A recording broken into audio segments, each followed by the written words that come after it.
Chers amis internautes, bonjour. Nous sommes ensemble pour étudier la Bible et pour découvrir un nouvel aspect de la gloire de Dieu. Pour m'accompagner dans cette quête de vérité sur Dieu, sa personne, son œuvre, à mes côtés, Erwin Kestner. Bonsoir. Bonsoir. Pasteur donc, des églises d'Épinay-Saint-Denis et de Grenelle, l'église d'expression roumaine. Et à ma gauche, Michael Libert, Bonsoir. qui est membre actif de l'église de Neuilly. Avant d'aller plus loin donc, dans notre étude, nous allons prendre le temps de prier. Notre Dieu, notre Père, je te remercie pour ton amour. Et maintenant, je te prie de nous aider de découvrir ta beauté parmi tes lois. Au nom de Jésus, Amen. Dans sa prière, le pasteur Kestner a fait mention de la loi et de sa beauté. C'est le Dieu législateur que nous voulons explorer ce soir. Et donc, avant d'en dire un peu plus sur Dieu et ses qualités de législateur, eh bien, nous allons lire une loi, sa loi. C'est une loi bien connue, sous le titre des 10 commandements. C'est le seul texte finalement qui était écrit dans la Bible selon le témoignage de Moïse par Dieu lui-même. Donc, nous prendrons le temps de le lire. C'est en Exode, au chapitre 20, et à partir du verset 1er jusqu'au verset 17.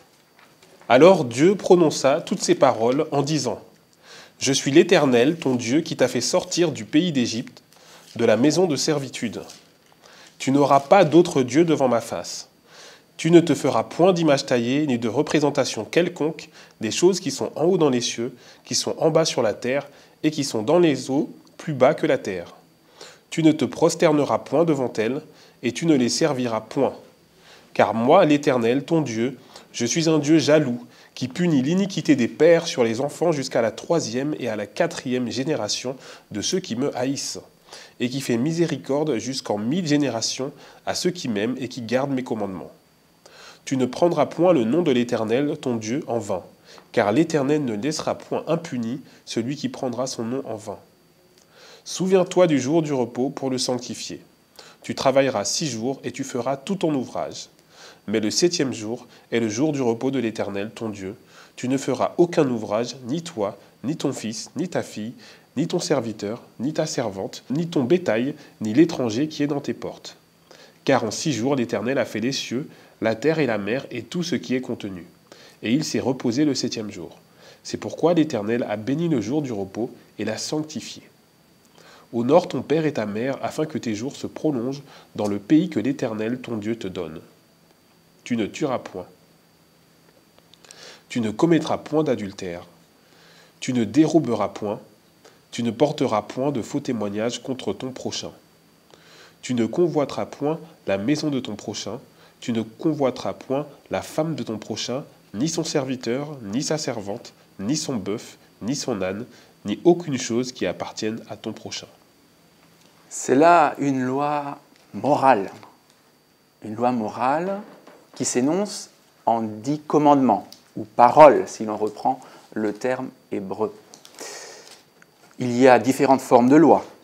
Il y a des lois civiles, des lois religieuses, des lois corporatives, des lois culturelles, familiales, et aujourd'hui on ajouterait des lois économiques, financières et bien sûr fiscales.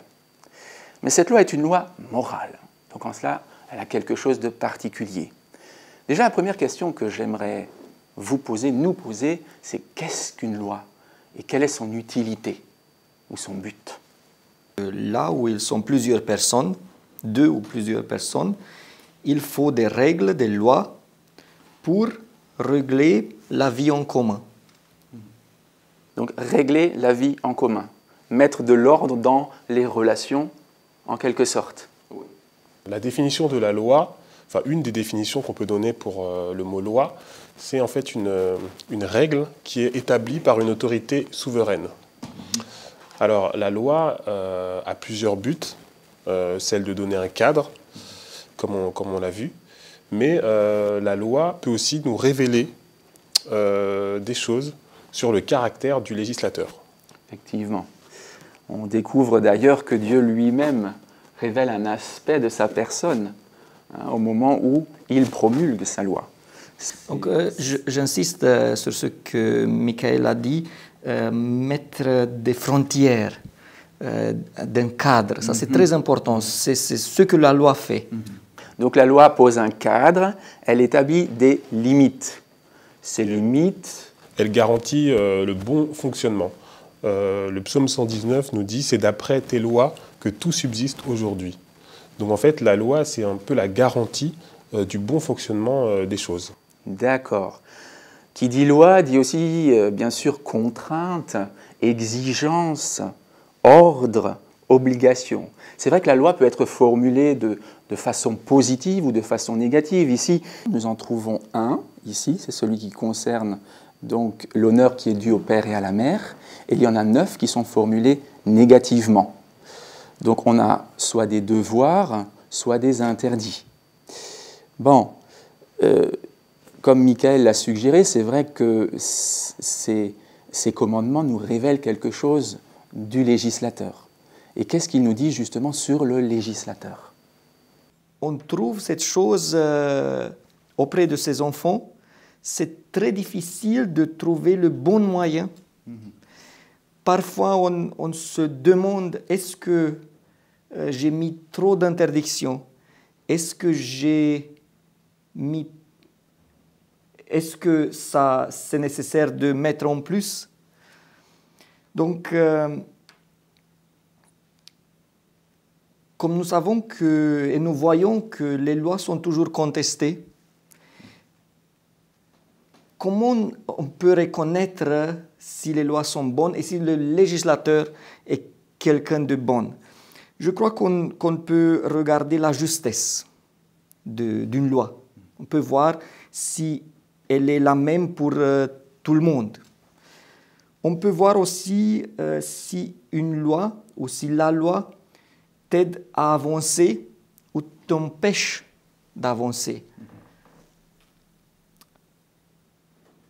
Et on peut aussi voir si la loi te donne des bénéfices, t'apporte des bénéfices ou pas. Quand une loi apporte des bénéfices, ça veut dire que le législateur est quelqu'un qui t'aime, qui veut t'aider. Et donc ici, on sent bien l'intérêt de Dieu pour son peuple, effectivement. Cette loi, en fait, nous révèle quelque chose, nous révèle en fait le caractère d'amour de Dieu. Lorsqu'on voit comment est découpée cette loi, on se rend compte qu'il y a les 4 premiers commandements en fait, nous dirigent vers Dieu et les 6 autres commandements nous dirigent vers le prochain. Cette loi en fait, s'articule sur l'amour de Dieu et l'amour du prochain. Cette loi nous révèle en fait le caractère vraiment d'amour de Dieu, nous révèle comment Dieu est en fait, puisque cette loi, avant d'être promulguée, elle existait auparavant. Cette loi a aussi été promulguée dans un certain contexte. Alors si c'est vrai qu'elle révèle l'amour et la justice de Dieu, en même temps on se rend compte qu'elle a été donnée dans un contexte particulier. Quel est ce contexte en fait dans lequel Dieu a fait connaître sa loi? Je suis sûr que tu penses au contexte du Sinaï, oui, où Dieu a dévoilé toute sa majesté au moment de présenter sa loi. Et je crois qu'il l'a fait pour démontrer l'importance de cette loi. Une loi, effectivement, revêt, si elle est juste, si elle est bonne, si elle est bénéfique, elle revêt une importance majeure. Et ici, on se rend compte que Dieu donne du poids à sa loi. Il l'a fait connaître dans un cadre majestueux et avec des accents majestueux. à tel point que le peuple, à un moment donné, s'est éloigné en quelque sorte de la montagne en disant « mais cette révélation est impressionnante, elle est terrifiante, et nous nous sentons bien faibles, bien petits, bien vulnérables ». Pourquoi cette réaction d'ailleurs de l'homme face à la révélation de Dieu à travers sa loi? Il me semble que cette loi, en fait, qui est une loi de liberté, est en fait terrible pour le transgresseur, en fait, qui se retrouve en fait face à la sainteté de Dieu. Cette loi, la Bible nous dit que cette loi a été donnée à cause des transgressions. Et Dieu n'a pas cherché en fait à modifier cette loi. Le plan de Dieu, finalement, c'est de ne pas changer en fait les exigences de cette loi, mais au contraire de faire un plan pour nous permettre d'être nous réconciliés avec cette loi, c'est-à-dire de nous rendre capables en fait de l'observer. C'est vrai que la loi peut être perçue de différentes manières. La loi peut faire peur. Et on observe là que la loi a fait peur à ceux qui l'ont entendue, on va dire de la bouche de Dieu lui-même. La loi est-elle finalement une malédiction ou une bénédiction? On a quand même parlé de contraintes, d'exigences, de devoirs ou d'interdits, selon qu'elle est formulée positivement ou négativement. Alors, que faut-il en penser? Ça dépend de la loi. Si je pense aux lois à l'Allemagne pendant la Deuxième Guerre mondiale, ces lois, beaucoup des lois qui existaient étaient des malédictions. Mais si on pense à la loi de Dieu, on peut trouver derrière chaque loi la volonté de Dieu de nous aider. Si quelqu'un trouve une loi qui vient de Dieu et en la respectant, de montrer qu'il perd, qu'il n'avance pas, là j'aimerais discuter. Mais je suis sûr qu'en respectant les lois de Dieu, ça me fait du bien. Quand tu dis que ça te fait du bien, que ça t'aide, dans quel sens? Je prends un exemple. Honore les parents. Je crois qu'un monde où les parents sont honorés, c'est un meilleur monde. Si on pense à la vérité, ne pas mentir, un monde qui est dominé par la vérité, c'est un monde meilleur que le nôtre. Donc, chaque loi, et même pas seulement les 10 commandements, toutes les lois de Dieu sont conçues pour me faire du bonheur, pour m'aider à arriver au bonheur. Les lois sont généralement toujours destinées en fait à un fonctionnement, à garantir un fonctionnement optimum. Et dans le cas de la loi de Dieu, cette loi en fait a été faite pour assurer notre bonheur. Je pense que Dieu en fait voulait, en donnant sa loi, voulait justement assurer le bonheur de ses créatures.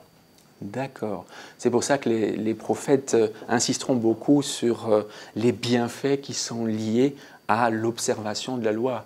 Et on connaît la parole d'Ésaïe qui reprend donc une apostrophe de Dieu à son peuple. « Oh, si tu étais attentif à mes commandements, ton bonheur serait comme un fleuve et ton bien-être comme les flots de la mer. » Je reviens sur l'éducation. Presque tous les éducateurs insistent qu'un enfant a besoin de 2 choses. Pas seulement, mais surtout de 2 choses. De l'amour et des règles. Donc, d'une façon, nous les humains avons besoin d'être aimés, mais d'une autre façon, nous avons besoin des règles. Et là, on voit la nécessité des lois de Dieu. Tout à fait. Est-ce qu'on peut penser que ces règles, justement, nous aident que ces règles sont là pour favoriser le progrès de l'homme?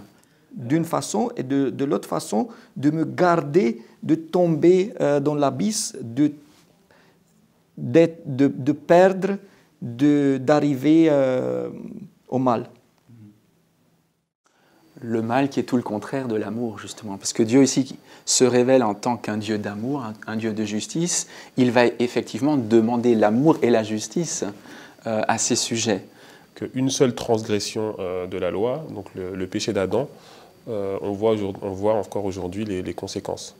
Donc j'insiste vraiment sur vraiment le bonheur que conduit en fait cette observation de la loi. Cette loi a vraiment été faite pour notre équilibre, pour vraiment nous garantir le bonheur. Pour nous garantir le bonheur. C'est là un bel objectif que de garantir le bonheur de l'homme. Et c'est vrai que quand les lois sont justes, eh bien, elles établissent de bonnes et saines limites entre les hommes et favorisent ainsi des relations apaisées. La loi est garante de l'ordre moral. Cet ordre établit la justice et la justice favorise la paix. Et c'est vrai que l'esprit dans lequel cette loi a été donnée est un esprit d'amour, puisqu'elle révèle en fait ce Dieu d'amour qui, tout au long de l'histoire des hommes, ne cesse de chercher finalement à témoigner cet amour et à le rendre concret dans la vie de chacun de nous. Finalement, mettons-nous maintenant dans la place de celui qui est censé observer cette loi, celui sur qui elle s'applique. Quelles sont les bonnes motivations? Quelles sont les raisons pour lesquelles on se soumet volontiers à une loi? Qu'est-ce qui peut nous encourager finalement à observer cette loi qui, nous l'avons dit, est une loi universelle, une loi qui existait bien avant d'être promulguée? On le voit dans la Bible, hein, l'interdit du meurtre, l'interdit de l'adultère, l'observation du sabbat, tout cela était déjà appliqué avant que Dieu ne le rappelle en quelque sorte au Sinaï. Mais je reviens à cette question, avec quelle motivation et pourquoi finalement sommes-nous désireux de nous soumettre à cette loi? Je crois qu'il y a plusieurs motivations, pas toutes sont bonnes. Une première motivation d'observer la loi est la peur de la punition. Beaucoup de gens, pas seulement la loi de Dieu, mais beaucoup de gens observent la loi par peur de punition. Une deuxième motivation peut être, dans le cas de la loi de Dieu, de ramasser des mérites, de vouloir être sauvé par observation de la loi. Ça, c'est aussi une motivation qui n'est pas très bonne. Peut-être que c'est mieux d'observer la loi pour son propre bien, parce qu'on a reconnu que c'est une bonne loi et parce qu'on est sûr qu'en l'observant, je vais aller en avant, mais surtout quand je pose d'interdiction à mon enfant, j'aime qu'il m'écoute, qu'il m'obéit parce qu'il me fait confiance que je veux le bien. Donc, je crois que la meilleure motivation d'observer la loi, c'est à cause d'une relation avec le législateur. Ça veut dire, j'ai une relation avec Dieu, avec Jésus, et donc parce que je l'aime, parce que je le respecte, parce que j'ai de la reconnaissance envers lui, je vais observer ce qu'il a dit. Même si je ne sais pas encore pourquoi il demande telle ou telle chose, j'obéis parce que j'ai confiance en lui. Et j'obéis parce que je ne veux pas le blesser. J'invite tout le monde à chercher à arriver à cette motivation. Donc la motivation par excellence, c'est celle qui nous rattache en fait au législateur. C'est celle qui nous donne la liberté d'aimer Dieu et finalement d'apprécier ses lois parce qu'il nous les a données pour notre bien. Voilà une belle motivation. du coup, est-ce que des lois sur une pierre peuvent être efficaces? Je pense que tu fais référence justement à cette promesse du Saint-Esprit qui écrira en fait les lois dans nos cœurs. Je rajouterais en fait par rapport aux motivations pour observer la loi que la meilleure motivation est l'amour, puisque l'Écriture nous dit « Si vous m'aimez, gardez mes commandements ». Pour revenir justement à cette promesse du Saint-Esprit qui nous promet d'écrire ces lois dans nos cœurs, je trouve ça absolument magnifique, puisqu'en fait cette promesse nous remettra en fait en harmonie justement avec la loi de Dieu, nous qui étions des transgresseurs, c'est-à-dire qui étions incapables justement d'observer cette loi. Le fait d'écrire cette loi dans nos cœurs nous rend justement à l'image de Dieu et nous rend justement capables justement d'observer cette loi d'amour. Donc à travers sa loi, le projet de Dieu, c'est de nous rendre conformes à ce qu'il est lui-même. Voilà quelque chose de sublime, de très beau, hein, puisqu'on revient à l'idée de la beauté de ce que Dieu fait. Et effectivement, la loi de Dieu est belle parce qu'elle révèle la beauté de son caractère et elle nous aide à progresser dans cette dynamique de transformation, de sanctification, on le dit parfois dans un langage plus religieux, jusqu'à devenir semblable à Dieu. Et effectivement, le projet de Dieu, ce n'est pas de laisser ses lois sur des pierres, mais c'est de les graver en quelque sorte dans nos cœurs. Il l'a dit, hein, c'est cette alliance que je veux faire avec la maison d'Israël. Ici, ce sont l'ensemble donc des croyants au sens large. Je mettrai ma loi au-dedans d'eux, je l'écrirai dans leur cœur, je serai leur Dieu et ils seront mon peuple. Et j'insiste, la loi, comme elle est seulement un moyen. Donc, ce n'est pas l'observance de la loi qui me transforme, ce n'est pas la loi qui me transforme, c'est Jésus, c'est Dieu qui me transforme en m'aidant d'observer la loi. Parfois, nous oublions, nous parlons beaucoup sur la loi et nous avons l'impression que c'est la loi qui fait quelque chose. Non, la loi, elle est bonne parce qu'elle vient de Dieu. Mais c'est Dieu qui fait que nous pouvons observer cette loi et qui nous aide à être transformés pour pouvoir le faire.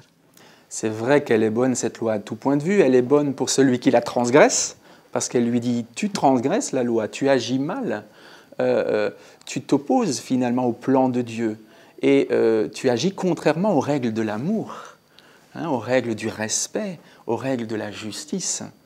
Et d'un autre côté, pour celui qui aime Dieu, qui aime sa loi, qui a découvert la profondeur de cette législation, qui est une révélation en réalité, eh bien, il y a là la possibilité d'être libéré, en quelque sorte. Mais libéré, effectivement, non pas par ses propres efforts, mais par la puissance que Dieu met à notre disposition à travers Jésus-Christ. Et justement, c'est là que je voulais en venir avec vous, sur cette belle promesse que par Jésus-Christ, la loi peut être gardée, et que cette loi peut être appréciée, aimée. Je vous invite à lire avec moi dans la première épître de Jean, au chapitre 5, c'est quelques versets qui serviront de conclusion, et je demanderai à mon ami Michael de les lire. Donc, 1 Jean, chapitre 5, versets 2 à 4. Nous connaissons que nous aimons les enfants de Dieu lorsque nous aimons Dieu et que nous pratiquons ses commandements. Car l'amour de Dieu consiste à garder ses commandements, et ses commandements ne sont pas pénibles, parce que tout ce qui est né de Dieu triomphe du monde, et la victoire qui triomphe du monde, c'est notre foi. Et cette foi se définit, bien sûr, comme étant une foi en Jésus-Christ, Fils de Dieu, ce qui est précisé dans le verset suivant. Ben voilà une belle conclusion. Hein, l'amour de Dieu consiste à garder ses commandements. Effectivement, les 4 premiers commandements, qui sont des lois immuables, nous invitent à nous attacher à Dieu très fortement, à le servir lui seul, exclusivement, jalousement. Et les 6 derniers commandements nous invitent à aimer notre prochain. Et c'est ainsi que Jésus-Christ, notre Sauveur, notre Maître, notre exemple, eh bien, a résumé la loi. Aimer Dieu de tout son cœur, de toute son âme, de toute sa force, et son prochain comme soi-même. Je vous remercie pour votre participation à cette étude. Chers amis internautes, nous espérons que vous avez passé un bon moment avec nous et que cela a pu vous aider à approfondir la dynamique de la loi et à découvrir un nouvel aspect de Dieu en tant que législateur. Merci.